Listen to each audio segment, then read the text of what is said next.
So everyone, welcome back to a brand new video. Around about a month ago, I asked you all, what is it that you'd like to see most in the DCU over on my community tab, and you guys posted a lot of things. So in today's video, while we're in between news and, in between some content, I wanted to provide some content, and this one, I'm kind of looking forward to seeing and just reacting to what everyone wants to see most, my thoughts on that kind of gist. We're kind of vibing back on one another here, and of course, expand on what we talk about in today's video down in the comments below. Maybe you didn't leave what you kind of want to see most. Maybe in this video, you figure out, hey, actually, I would really want to see that in the first 4 or 5 years, or maybe in the back half, providing that the DCU is successful, of course, and goes on to get to that point. So I hope you guys go on to enjoy this extra video. Consider subscribing in case you haven't already. I know a lot of you already have, but there are many of you who think you are already subscribed, but you might not be.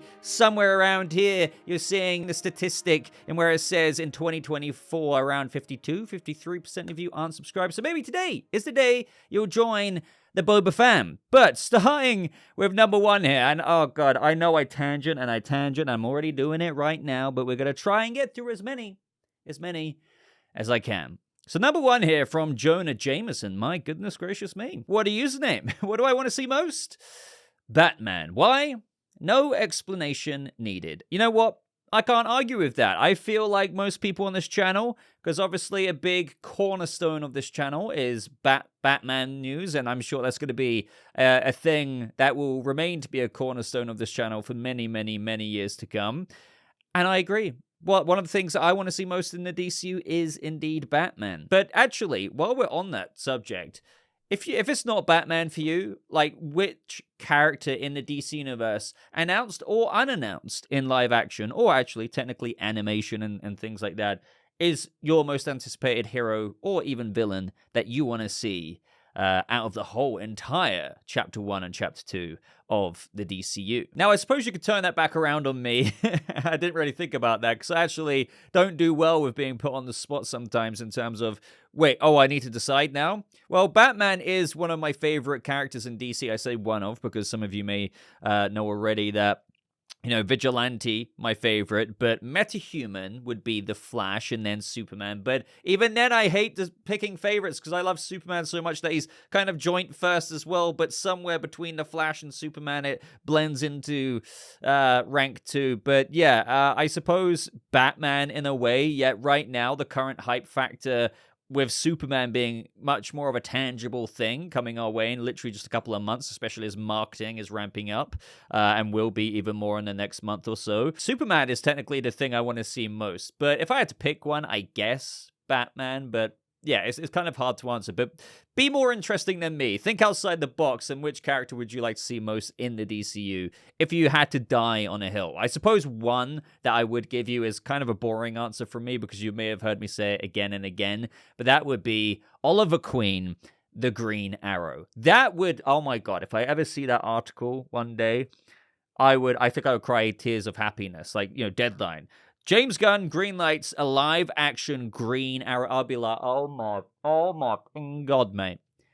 Bloody hell. You'd bring the full-on British out of me. And speaking of which, stop calling me Shirley, 1180 says, I'm in the same boat that you and several others are. I'm wanting to see Oliver Queen on the big screen being utilized as something more than a Batman clone. Exactly. And I think he can be. He absolutely can be, and he should be portrayed in the...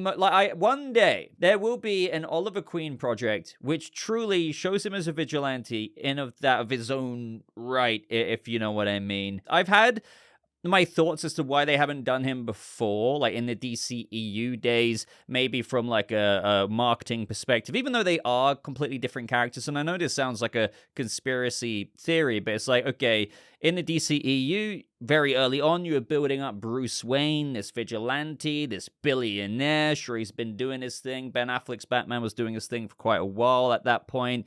But do you really introduce Oliver Queen, another vigilante, a billionaire? Now, I know that sounds ironic or, contradictive of me to say, because it's like I'm saying they are the same, but they're not. But maybe early on when establishing a popular vigilante like Batman, they didn't want to shove another vigilante, even if he is very different, in the audience's face, one who's also a billionaire and whatnot. I get maybe how they wanted to pull back on that, but as the years of the DCEU unfolded, they actually were putting feelers out there. I believe even Charlie Hunnam finally cracked and said that there was some smoke behind that fire with regards to the Green Arrow conversations, but it never amounted to anything. I may be misremembering that or misquoting it, but there were rumors of, after the Birds of Prey movie, that there'd be a Black Canary and Oliver Queen thing. So eventually, removed from the beginning of the DCEU, years in, they were like, okay, maybe internally at WB somewhere, they were like, we could do something with the Green Arrow. But by that point, the DCEU's days were numbered. So here we are now. I hope that James Gunn, who I believe, if I remember correctly as well, really likes the Green Arrow. So hopefully he will make something happen. But my apprehension and fear would be, you know how James Gunn can change characters sometimes, like perfectly valid critiques here, like even though I love Dave Bautista as Drax and whatnot, like Drax the Destroyer in Guardians, and some of the Guardians characters aren't really the way maybe if you're a hardcore Guardians of the Galaxy comic book fan, you might be like, wait, that's not really, I don't want that. What I'd be worried about with James Gunn is that he would, I don't know, bring in Green Arrow as a character in Peacemaker season 2. I'm not saying he's going to be in season 2, but just a hypothetical here. And Oliver would just be made out to be like, sure, a vigilante who, just like Vigilante in the show, is a skilled fighter, but they just goof him up a bit. And you guys know me. I love Peacemaker. But you can't deny, if you're a fan of Vigilante in the comics, Vigilante in the show, as much as a standout as he was, I would never deny that criticism of being like, oh man, I don't know if, like, I really dig I mean, I can appreciate it in one way, but as a hardcore Vigilante fan, I don't really dig. So if they did that to Oliver, I would probably feel the way some others do, or maybe you listening right now do, about one or two or more characters that you feel like James Gunn has changed up a bit too much to suit his tone and flavor of things. Please don't do that with Oliver. I feel like, don't get me wrong, Oliver could be quippy, this, that, and the other in the comics, but I wouldn't want him to be like a vigilante in Peacemaker, and that would be my concern. Not saying that James Gunn can't tackle serious characters, because I believe he's definitely going to, with David Corenswet's Clark Kent and Superman and Nicholas Holt's Luthor. I fully expect levity with these characters, but I wouldn't want a full-on, like, goofy-ass, like, you know, and My Little Pony convention Green Arrow, like the joke they made in Peacemaker. That probably would rub me the wrong way. Up next from Film Bro Brian, saying the DCU needs to take risks and embrace bold storytelling instead of churning out safe, forgettable movies. Studios are afraid to be original, but playing it safe has only led to mediocrity. James Gunn has the chance to make the DCU stand out by pushing boundaries, exploring complex themes, and taking big creative swings. DC's best stories have always thrived on ambition, and the new DCU should do the same. Now, this is something I think we could all agree with, but something that I really feel, I'm not saying it's going to work. I don't have a crystal ball, and as much as I am an optimist on this channel about the future of the DCU, I don't know if it will pan out to be good.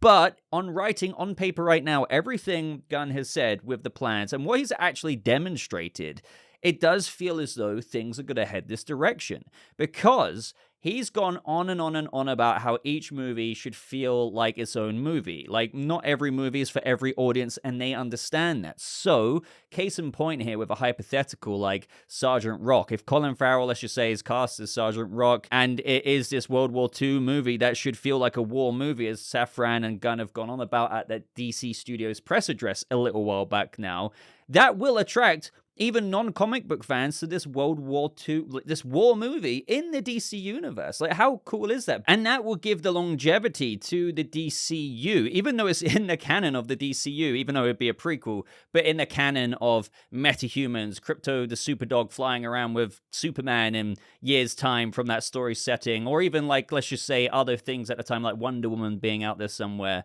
It invites all kinds of audiences in, while, you know, Lanterns might invite invite the kind of detective mystery, true detective fans out there who, yeah, you might not mind comic book movies, but maybe you've gone off them. But hey, I love True Detective. Oh, wow, I like Kyle Chandler and Aaron P. I'm going to watch this True Detective show. But they're lanterns? So I think he understands that he doesn't want to give the cookie cutter approach. He doesn't want to churn out safe projects. It's also, not all governed by him in terms of a lot of people were saying this at the beginning. Oh, he's done Superman. He's done Creature Commandos, and he's going to do everything. He's going to do every project. He's going to have a gun to... No, like he's hired different directors like Luca Guadagnino for Sergeant Rock. You've got James Mangold, who will eventually do a Swamp Thing horror movie, which will be very unique in its horror lens. Same goes for other projects. Now, I can imagine some people might toss out and say, that might lead to a universe that isn't as connected as one would hope with a DC cinematic universe. Well, that's the thing. I think that's the challenge, but the hope is, all while going for, as many unique styled projects as you can, with a true touch of appreciation and quality put into it, effort put into it to achieve a non-cookie cutter mediocrity kind of vibe to it. You also need to eventually, with some projects more than others, I would say, make them feel like they are still in this cohesive cinematic universe. And the way Gunn has kind of got into that, which I found interesting, is that, on the topic of like big bads, when he's spoken about that before, and I'm paraphrasing here, but he says, are these interconnected films? Yes. And are there big bads for certain connected films? Yes, but it doesn't mean there's like going to be one overall like crazy big bad right away kind of thing that they're rushing into like a Thanos-esque thing. While there still will be connected stories with connected big bads through connected films, this is a connected universe in where they're world building and not so much like story building to one thing. I probably butchered that explanation, but that's the way I think he's going to achieve unique projects with unique directors, with directors' visions intact, writers' visions intact, which will also bring in a whole range of audience and talent, like the difference of that of Clayface with the minimal ass budget that it's got compared to something likened to that of Superman, and then Superman compared to, Sergeant Rock.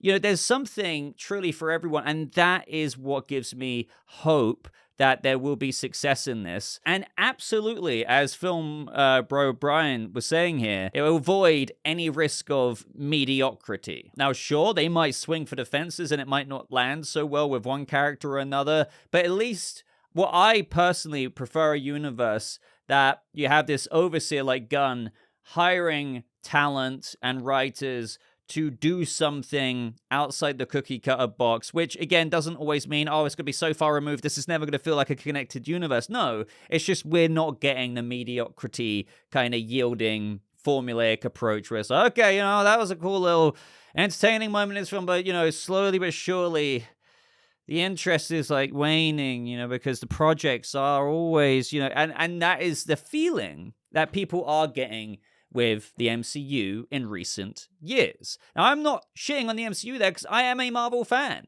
And we've got things like Fantastic Four to look forward to, Doomsday, Secret Wars, but you know what I'm talking about. Like, if we're cutting the crap here, you know what I'm talking about. Like, there's this sort of, middle of the road type of genre tone that so many superhero movies have, as opposed to having very different genres. I mean, I like very serious superhero movies. I like very comedic superhero movies.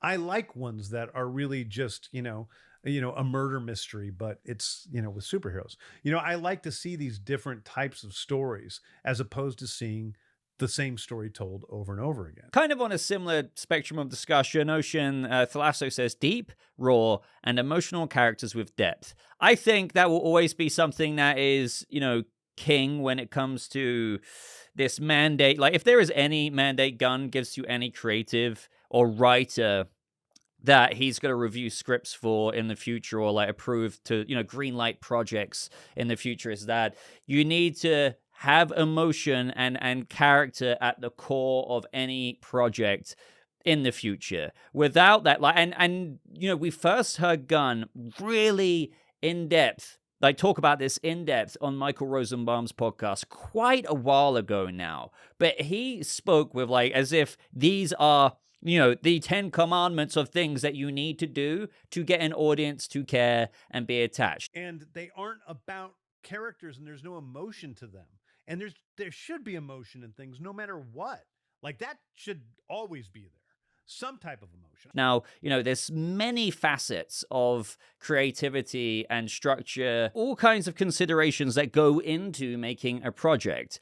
But if you want an audience to care, and even overlook certain flaws in other areas, and I'm not saying you should, I'm just saying the thing that will keep them coming back more than anything else, even over spectacle, in my opinion, and things like that, is caring about the characters and the emotion and doing that and achieving that rather in the writing, which is why, heavy spectacle comic book movies, people have this, I've ranted about this so many times. People have this idea of comic book fatigue, and look, call me a gun shield, but I fully agree with his assessment and perspective or ideology here about what is really going on. And it's not comic book fatigue, it is spectacle fatigue. Spectacle fatigue isn't just unique to the comic book space, by the way. You have the Fast and Furious movies, you have other various movies out there which are action movies, and they throw budget, hundreds of millions of dollars in Hollywood production. Spectacle. Even a star or two who's super famous, right? A-lister.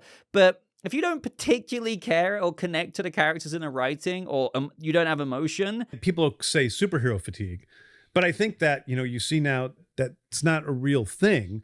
People are fatigued with repetition. I don't think it's really just superhero movies. I think you're seeing it happening now.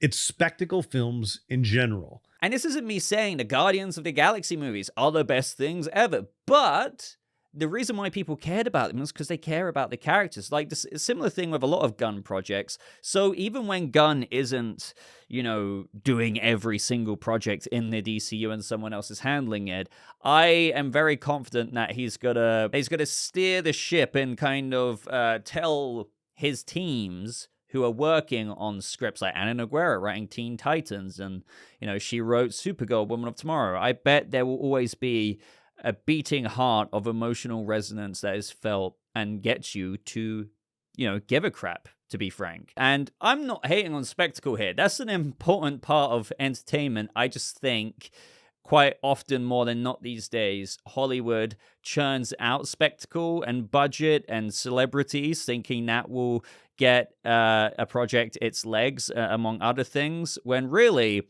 the most important thing is rushed, and that is the development process, the script, the writing, the effort put into characters and connection and stuff like that. Anyway, you get what I'm saying, but that is, I think, probably one of the biggest things they need to get right, and Gunn says that is pretty much their priority. Up next from our Waken, saying a proper Darkseid that makes Thanos look like the emo kid he is.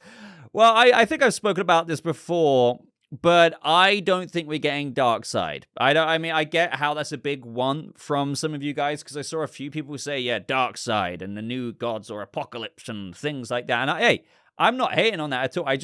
I think, the reason why we wouldn't get Darkseid in the DCU anytime soon, or even at all, potentially, or at least maybe there could be references and stuff 4 or 5 years in, but as in a big bad, probably not, because that Warner Brothers and Gunn, mainly Gunn, would never ever hear the end of comparisons being Snyder was the blueprint. Oh, Gunn can't even do a villain for himself. He has to take Darkseid. The Gunn thinks he can do Darkseid better. No, come on. We're not going to get Darkseid for that and a billion other reasons. So, again, Darkseid would be great, but I think Gunn's going to probably lean on any other kind of villain. Or if we, as he said, as I mentioned earlier, we are getting are there big bads in certain connected films? Yes. That could be more like what Brutal Vengeance is saying next with some of his biggest ones. For the main big threats in the DCU I'd like to see is most definitely Mongol and Vandal Savage. I feel like those two villains would be a great start off to the chapters in the future of the DCU's main threats. I agree. I've done a villains video before, and Vandal Savage, when we were very early in speculating about the whole, what is this ancient horror that Hal Jordan and Jon Stewart investigate. We were going over a lot. Is there going to be like seeds to this cult in this town with Sheriff Kerry there that the Lanterns step into, and you have Garrett Dillahunt's character, William Mason, maybe being the cult leader, and is it kind of trying to bring about the beginning of the Center's attack on Earth? That was something I was looking into, but I was like, Vandal Savage living through so much of history, going back so far and having influence on history would be so cool because he's so powerful. Sure, adaptations don't copy and paste, and we have to wait to see how he could be implemented.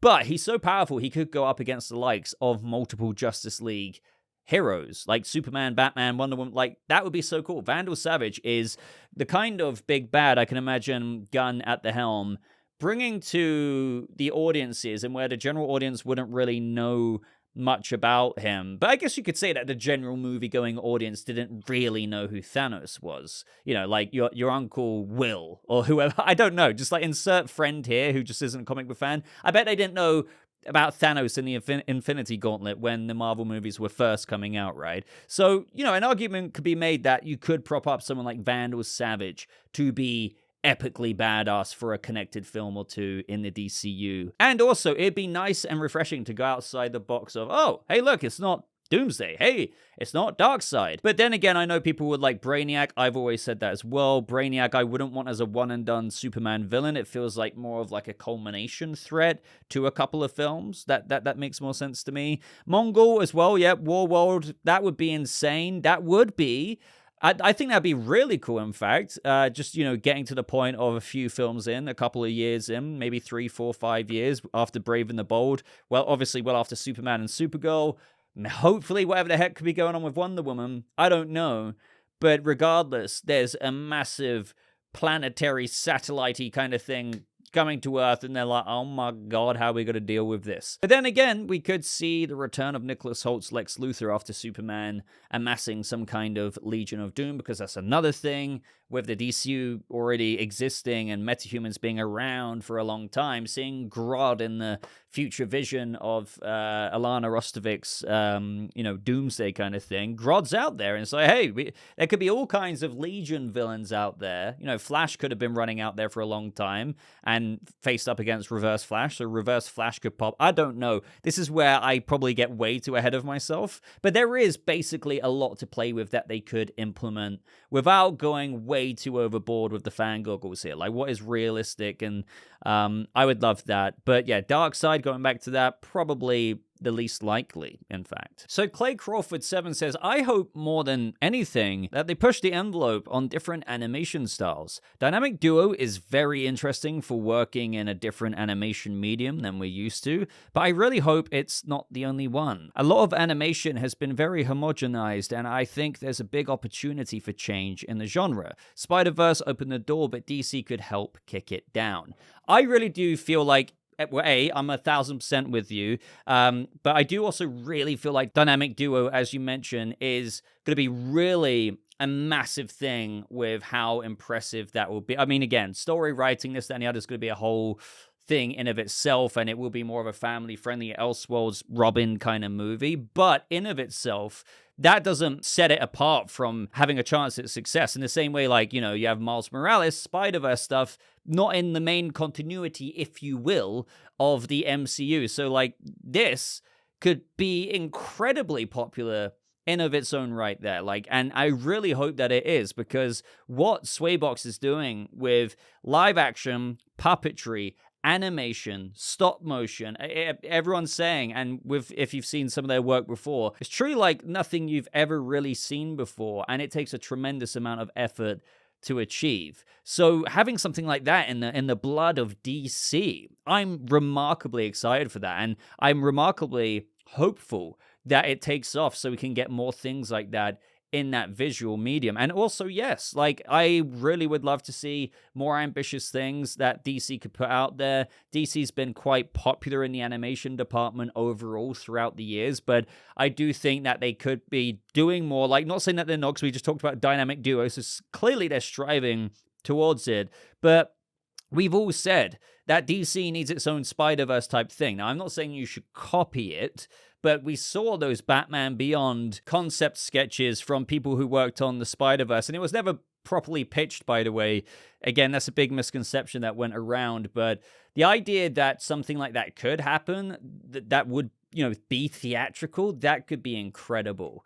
I think that any studio, especially like Warner Brothers, with a comic book property like DC, looking at the Spider-Verse movies, yes, Spider-Man as a character, Miles Morales, is popular, but are you telling me, like guys, you've got popular-ass characters in DC, Batman, Superman, Batman Beyond type, like so many that you could do a whole Elseworlds type thing, like Into the Spider-Verse kind of thing, like you've already gone out there and done things like Joker, the Batman, really successful things. The fact that they haven't made that swing in the past like 6 to 8 years with a Spider-Verse equivalent is probably a bit of a missed opportunity, if you ask me. But they are, as we've acknowledged, doing things like Dynamic Duo, and who knows what else they're cooking behind the scenes. But I completely agree with, one of the things in the DCU that they can do is not just stick to the Creature Commandos type animation, which I like, but, you can still have a DCU canonical project, blow the frickin', bolts off the door,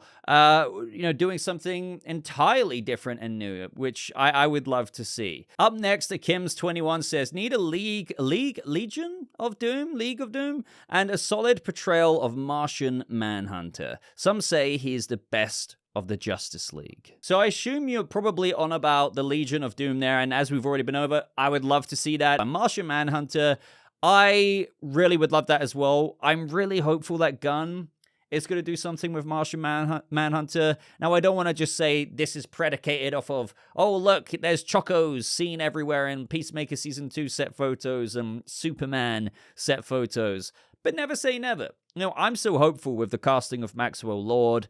The fact we've got Mr. Terrific, Blue Beetle should be a thing with his animated series, and, Guy Gardner, that there will be some kind of Justice League International type of thing happening in the future, or some kind of team. And, in that you have Batman's involvement, you have Martian Manhunter's involvement.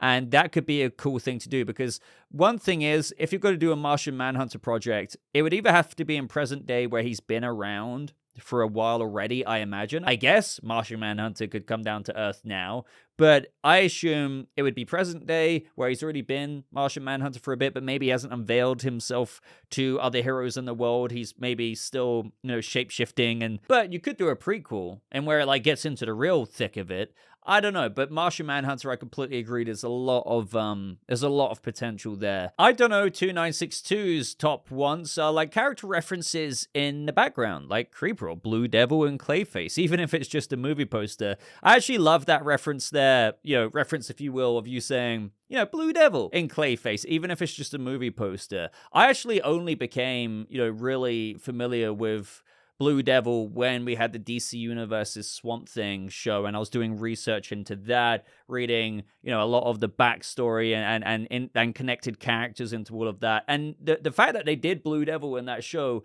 was really, really cool. Rip Swamp Thing, it could have been so good if it continued. I mean, it was already good in my opinion, especially the production design of that show. But the fact that it got into Blue Devil stuff was wild. I fully expect crazy references in DCU projects. We could get crazy stuff in Superman. I don't think that needs to be what Gunn calls cameo porn kind of thing, where it's oh my god, there's cameos.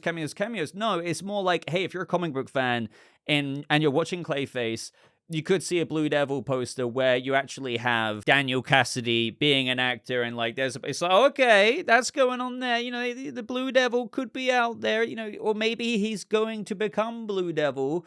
That would be awesome. I don't think even if we see stuff like that, it should get us super carried away to think that is coming, but it's just more micro world building to be okay, hopefully we get more into the magical kind of demonic side of the DCU. So one of Cedric Hogan's top wants for the DCU, and this could cause some controversy in the comments: Trunks on Batman, and if possible, let me get a flashback or a quick glimpse of his first appearance suit. I need to see Batman with purple gloves. Okay, so Trunks on Batman.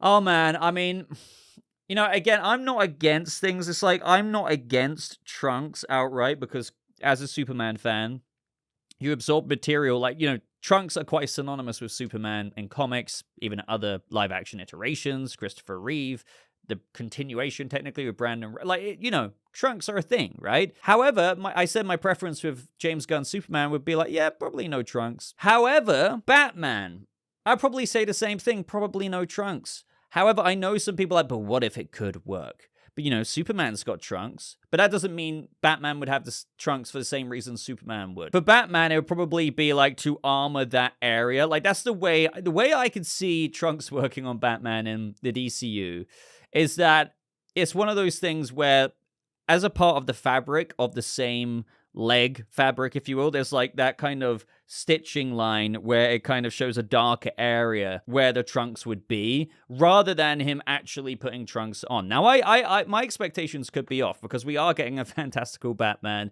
and they could do that kind of thing. Like the Arkham games, like the Arkham Asylum. Hey, Batman's kind of wearing trunks there.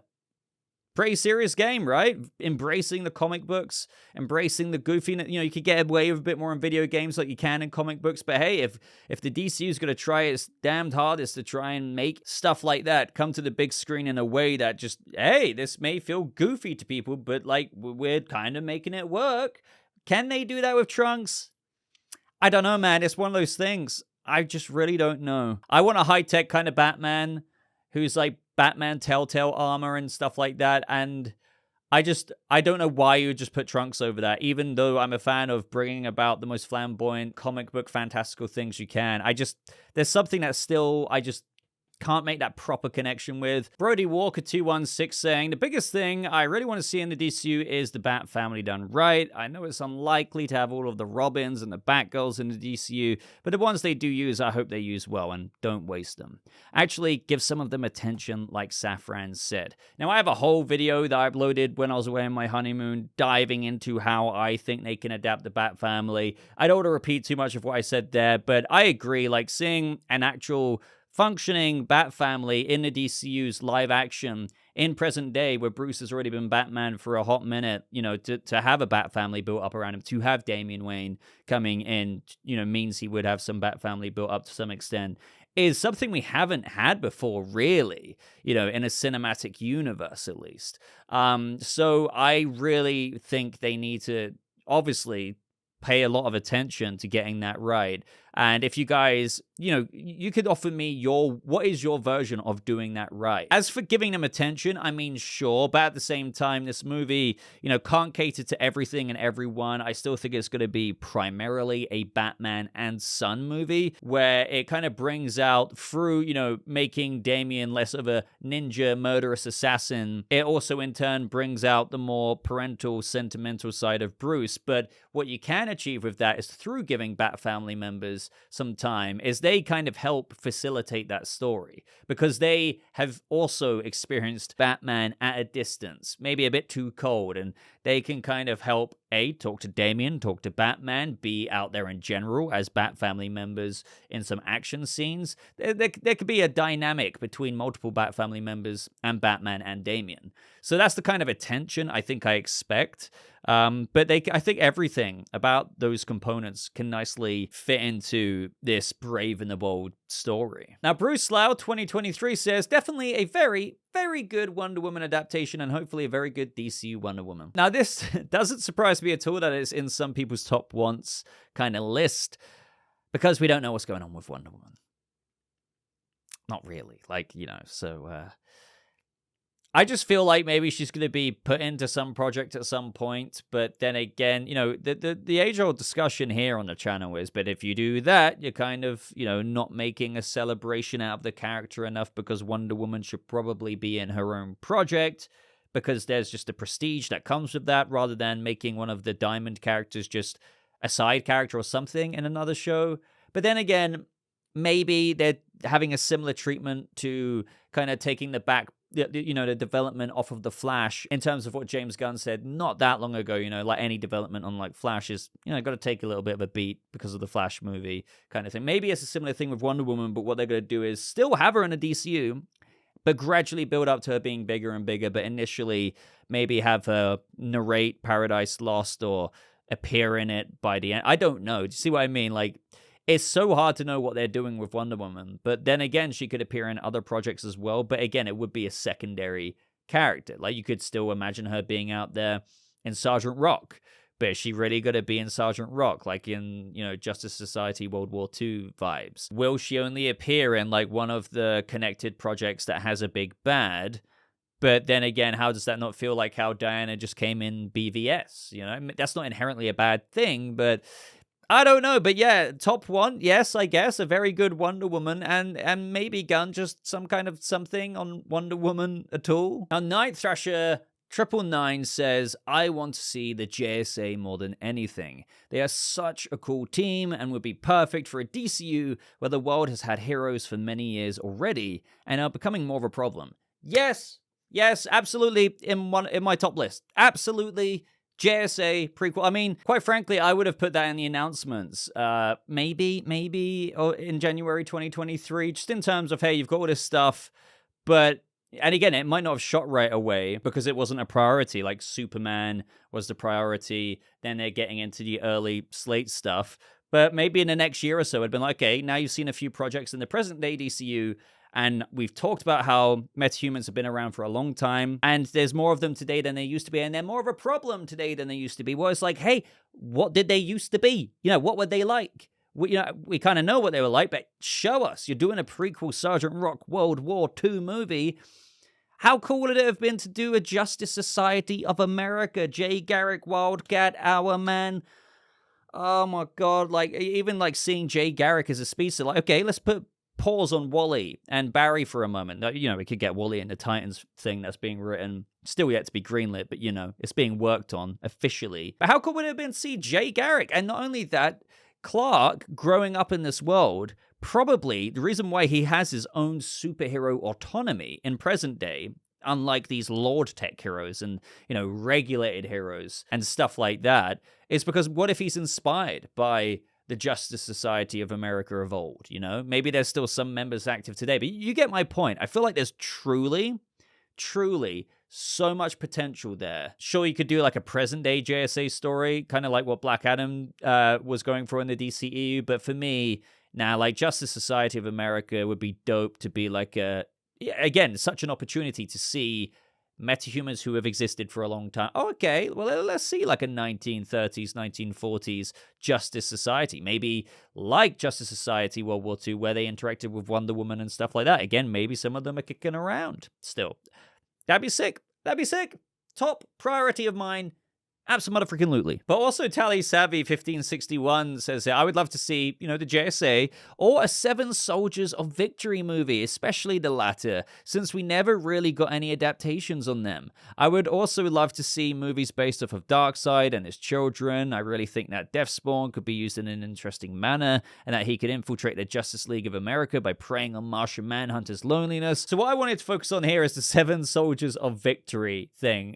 Because funnily enough, so James Gunn, a while back now, posted something like, what would you like to see in a DCU? And he, you know, put in parentheses, like, this doesn't mean I'm, like, actually going to do what you're wanting in a DCU. I'm just curious kind of thing. And I said Seven Soldiers of Victory, and he liked my post. So I was like, you know, I don't want to read into that at all. But I think Gunn knows comic books. He knows these characters. And he probably, I wouldn't be surprised if Gunn did do something like the Seven Soldiers of Victory, like you're seeing on screen right now. Maybe that's a way you could have, you know, a modern adaptation of that. Sure, they might, again, modernize it, but that's a way you could bring Green Arrow in. Maybe it's a way of bringing in, like, truly this Arthurian kind of knight, shining knight. And I just feel like there's, in this universe, a fantastical one, there's so much that they could do there, and it could be like a really funny... It does feel like, to be fair, this would be probably going back to the roots of Gunn's ensemble kind of talent of, hey, here's, you know, Speedy, Green Arrow, Shining Knight, maybe, I don't know if they want to chuck in the Star Spangled Kid and whatnot, but, like, it would just be like a really fun, I know I keep using the word flamboyant, but truly, I mean, you're probably getting the vibe from on screen, a modern iteration of that would be really cool, and facing villains like Red Dragon and stuff. But at the same time, even though I'm saying it would fit Gunn's wheelhouse, you know, I said that stuff I said about Green Arrow earlier, but that could work to like the humor in the show. Like Oliver could be a bit more serious than other characters there, but that's what brings the humor out in that show. You might have, you know, some humor there with Shining Knight being, again, one of the Knights of the Round Table, but in present day, there's a lot of comedy potential for that. You could literally have a hit girl kick-ass situation with a Star-Spangled Kid, but at the same time, is that going to be like an old thing JSA-wise or like a new thing? There's a lot to figure out there with how they adapted. And I could see Oliver being more like how, you know, Rick Flag Sr. was in Creature Commandos. He was like trying to take things seriously, and I'm sure he will be in Superman when you see the live-action version of him, but his demeanor added, you know, humor to how ridiculous and maybe crazy everyone else was being. So I don't know. Seven Soldiers of Victory would be in absolute. I'd be so excited just as to the potential of, oh wow, how are they going to tackle this? I have a very good idea of what I feel like they would do. But yeah, if any of you know the Seven Soldiers of Victory, I would love to know what you think of that. Do you agree with me that you could easily imagine Gunn doing something like that can still fit in? If anything, I can imagine it being like Peacemaker on Max live action show, but Seven Soldiers of Victory season 1. That'd be dope. That'd be dope. But ladies and gentlemen, that is everything I'm going to ramble about today with your kind of top ones and my thoughts on that, and just overall big ramble as always here. Can't wait to see you in turn ramble down in the comments below. Let me know if you want to see another one of these, because as usual, there's a bunch of screenshots that I didn't get to, so we could talk even more about it. Like this video if you did enjoy it. It really does mean a lot if you just go ahead and do that. Consider subscribing. But until next time, thank you so much for watching. I hope you all have a lovely rest of your day, and I'll see you all in the next video. Goodbye.